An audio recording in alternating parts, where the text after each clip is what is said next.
आओ देखते हैं कि हम देखते कैसे हैं। मेरा मतलब है कि हम सामने रखे हुए ऑब्जेक्ट्स या फिर मिरर में बन रही हुई इमेज, इसे हम देखते कैसे हैं। तो अब इसके लिए एक ऑब्जेक्ट को ले लेते हैं। मेरे पास यहाँ पे एक संतरा है और ये रखा हुआ है कहीं रूम पे। रूम में है एक लाइट का सोर्स, ये बल्ब, जो कि हर डायरेक्शन में लाइट रेस को छोड़ रहा होगा। अब जो लाइट रेस मेरे संतरे के ऊपर पड़ रही होंगी, वो पड़ने के बाद रिफ्लेक्ट हो जाने वाली हैं, हर डायरेक्शन में रिफ्लेक्ट हो जाने वाली हैं। अगर मैं इस संतरे पे कोई पॉइंट भी लूँ ना, ये वाला पॉइंट, तो इस पे भी जो लाइट रेस पड़ रही होंगी, ये हर एक डायरेक्शन में रिफ्लेक्ट हो जाने वाली है। अब देखो, अगर मुझे इस पॉइंट को देखना है तो मुझे एटलीस्ट 2 रिफ्लेक्टेड रेस चाहिए होंगी जो कि मेरे आंखों में पड़े, एटलीस्ट 2 रेस। अब इसके बारे में डिटेल में हम तुरंत बात करने वाले हैं, लेकिन सबसे पहले आओ उन 2 रिफ्लेक्टेड रेस को बना लेते हैं। और मान लो कि मेरी आंख कहीं यहाँ पे है और ये दोनों रेस मेरी आंखों के अंदर जा रही हैं। अब देखो, मेरी ब्रेन को ये पता नहीं होगा कि ये दोनों लाइट रेस जो कि अभी अभी आंखों के अंदर एंटर की है ना, ये कहाँ से ओरिजिनेट कर रही हैं। अब ये पता लगाने के लिए मेरी ब्रेन को बहुत ही फास्ट कैलकुलेशन करनी पड़ेगी। मेरा ब्रेन इन दोनों लाइट रेस को पीछे की तरफ प्रोड्यूस करने वाला है, कुछ ऐसे। और जहां पे इंटरसेक्शन होता हुआ दिखेगा ब्रेन को, ब्रेन मान लेगा कि इसी पॉइंट से ये दोनों लाइट रेस ओरिजिनेट कर रही हैं, डाइवर्ज कर रही हैं और मेरे आंखों पे पड़ रही हैं। तो ऐसे ब्रेन बता पाता है कि ये पॉइंट कितनी दूर है, कहाँ पे लोकेटेड है। अब ऐसे ही करके इस ऑरेंज के सारे पॉइंट्स ये लाइट रेस को रिफ्लेक्ट कर रहे होंगे आंखों की तरफ, और हमारा ब्रेन उन सारे लाइट रेस को पीछे की तरफ प्रोड्यूस करके ये बता पाएगा कि ये सारी पॉइंट्स हैं कहाँ पे, और ऐसे करके वो इस पूरे ऑरेंज को देख पाएगा।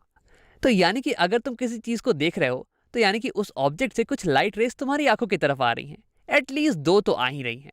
अब तुम्हारा ब्रेन इन लाइट रेस को पीछे की तरफ प्रोड्यूस करके इंटरसेक्शन पॉइंट को कैलकुलेट कर लेता है कि ये कितना दूर है, और ऐसे ही बता पाता है कि कहाँ पे ऑब्जेक्ट रखी हुई है। अब देखो, मैंने कहा था कि 2 लाइट रेस मिनिमम चाहिए। अब ऐसा इसलिए क्योंकि ब्रेन को इन लाइट रेस को पीछे प्रोड्यूस करके इंटरसेक्शन पॉइंट कैलकुलेट करना है ना। अब अगर एक ही लाइट रे आ रही होगी तो इंटरसेक्शन पॉइंट कहाँ से निकालोगे? तुम तो उसे हमेशा पीछे की तरफ ही प्रोड्यूस करते जाओगे, है ना। तो इंटरसेक्शन पॉइंट के लिए एटलीस्ट 2 लाइट रेस चाहिए। अब अगर 2 से ज़्यादा लाइट रेस हो जाएं तो और भी अच्छी बात है।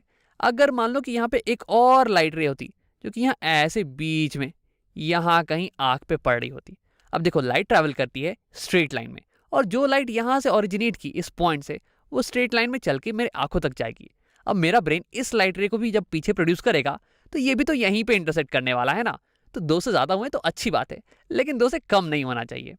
अब आप देखते हैं कि अगर एक मिरर में एक इमेज बन रही हो तो हमारा ब्रेन उस इमेज को कैसे देख पाता है। तो आप पहले इसे हटा लेते हैं। अब यहाँ पे मेरे पास है एक बुक जो कि एक रूम में रखी हुई है। अब रूम में है एक लाइट का सोर्स जो कि हर डायरेक्शन में लाइट को छोड़ रहा होगा। अब लाइट रेस जब किताब पे पड़ने वाली हैं तो ये इससे रिफ्लेक्ट हो जाएंगी हर डायरेक्शन में। अब यहाँ पे रूम में एक मिरर भी है। अब कुछ लाइट रेस रिफ्लेक्ट होने के बाद इस मिरर पे पड़ने वाली हैं और ये फिर से रिफ्लेक्ट हो जाएंगी। तो आप देखते हैं कि इस बुक की इमेज हमें कैसी दिखती है। तो देखो, इसके लिए एटलीस्ट मुझे 2 लाइट रेस चाहिए होंगी। तो ये मैं पहली लाइट रे बना लेता हूँ। पहली लाइट रे इस पॉइंट से यहाँ मिरर पे पड़ रही है और फिर ये रिफ्लेक्ट हो जाने वाली है। Angle of incidence is equal to angle of reflection होने वाला है। तो रिफ्लेक्टेड रे ये कुछ ऐसी दिखने वाली है। अब आओ एक और रे बना लेते हैं। देखो, ये रे भी बुक के इसी पॉइंट से ओरिजिनेट कर रही है और ये मिरर पे पड़ रही है। अब देखो, इसकी एंगल ऑफ इंसिडेंस ये ग्रीन वाली रे से थोड़ी ज़्यादा है, तो इसलिए इसकी एंगल ऑफ रिफ्लेक्शन ये भी ज़्यादा होनी चाहिए, और ये सेकेंड वाली रे कुछ ऐसे रिफ्लेक्ट कर जाएगी।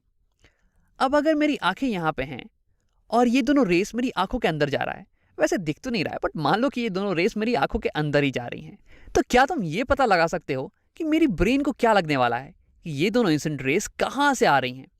मैं चाहूँगा कि तुम वीडियो को एक बार पॉज करो और खुद से पता लगाने की कोशिश करो। अब अगर तुमने ट्राई कर लिया है तो आओ देखते हैं। तो देखो, मेरी ब्रेन को ये आइडिया तो होगा नहीं कि ये दोनों इंसिडेंट रेस कहाँ से आ रही हैं। अब इसके लिए मेरा ब्रेन इन दोनों इंसिडेंट रेस को पीछे की तरफ प्रोड्यूस करने वाला है।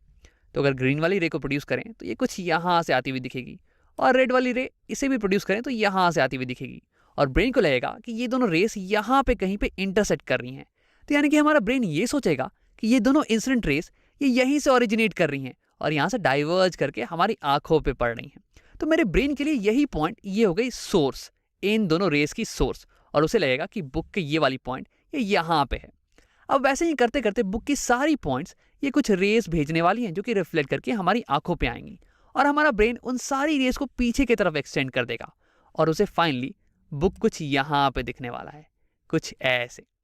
अब अगर तुम ध्यान से देखोगे तो देखो, यहाँ पे बुक लिखा हुआ है कुछ ऐसे, BOOK, के ऐसे की तरफ है, बी का ये कर्व्ड पाथ ये इधर की तरफ है, राइट साइड की तरफ।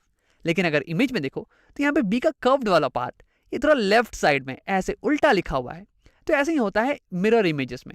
मिरर इमेजेस इन्वर्टेड होती हैं, फ्लिप्ड होती हैं, लैटरली इन्वर्टेड, लेफ्ट का राइट हो जाता है और राइट का लेफ्ट हो जाता है। अब अगर तुमने इस चीज को खुद कभी एक्सपीरियंस नहीं किया हो तो मैं चाहूंगा कि तुम मिरर के सामने जाओ और अपने लेफ्ट हैंड को उठाओ। तुम्हें दिखेगा कि तुम्हारी इमेज वो अपने राइट हैंड को उठा रही है। अब आओ बात करते हैं इमेज के बारे में। देखो यहाँ पे तुम्हारे ब्रेन को लग रहा है कि किताब यहाँ पे कहीं है, इतनी दूर पे, लेकिन असल में तो किताब यहाँ पे है ना। तो इसे हम कह देते हैं इमेज। इमेज जहां पे तुम्हें लगे कि ऑब्जेक्ट हो लेकिन ऑब्जेक्ट असल में वहां पे नहीं हो तो उसे हम कह देते हैं इमेज ऑफ द ऑब्जेक्ट। देखो यहाँ पे तुम्हारी ब्रेन ये एक्स्ट्रापोलेट कर रही है इन रेस को पीछे की तरफ और इसे लग रहा है कि इंटरसेक्शन कहीं यहाँ पे हो रहा है, कहीं यहाँ से लाइट रेस निकल के आ रही है तुम्हारी आंखों की तरफ, लेकिन असल में तो लाइट रेस यहाँ से आ रही थी। ठीक है, तो ये हो जाने वाली इमेज ऑफ द ऑब्जेक्ट। और देखो ये वाली इमेज ये होने वाली है वर्चुअल इमेज। इमेज भी दो टाइप की होती है, रियल एंड वर्चुअल। तो ये हो जाएगी वर्चुअल इमेज। वर्चुअल का मतलब होता है नकली या फिर काल्पनिक। देखो असल में इस मिरर के पीछे ये तो कुछ है नहीं। तुम्हारे दिमाग को भले ही लग रहा हो कि किताब यहाँ इतने पीछे में है, लेकिन मिरर के पीछे तो कुछ भी नहीं है, नहीं मिरर के अंदर कुछ है ना। तो इसलिए हम इसे कह देते हैं वर्चुअल इमेज। देखो यहाँ पे जो लाइट रेस तुम्हारी आंखों के अंदर आ रही हैं वो असल में पीछे यहाँ पे इंटरसेक्ट नहीं कर रही हैं। वो तो हमारे ब्रेन को लग रहा है कि यहाँ पे कहीं इंटरसेक्शन हो रहा होगा, लेकिन असल में तो इंटरसेक्शन हो नहीं रहा है। तो ऐसी इमेजेस को हम कह देते हैं वर्चुअल इमेजेस। और आगे जाके तुम रियल इमेज के बारे में भी पढ़ने वाले हो और रियल और वर्चुअल इन दोनों के बीच के डिफरेंस को अच्छे से हम समझने वाले हैं, लेकिन अभी के लिए इतना ही रहने देते हैं। वैसे हाँ, एक और बात मैं ये बताना चाहूँगा कि इस चैप्टर में जब भी हम किसी मिरर या फिर लेंस का इस्तेमाल करके इमेज बनाएंगे ना, तो ऐसे हम 3D ऑब्जेक्ट्स का इस्तेमाल नहीं करने वाले हैं। चीज़ों को सिंपल रखने के लिए हम ऑब्जेक्ट्स को एक एरो की मदद से ही दिखाने वाले हैं।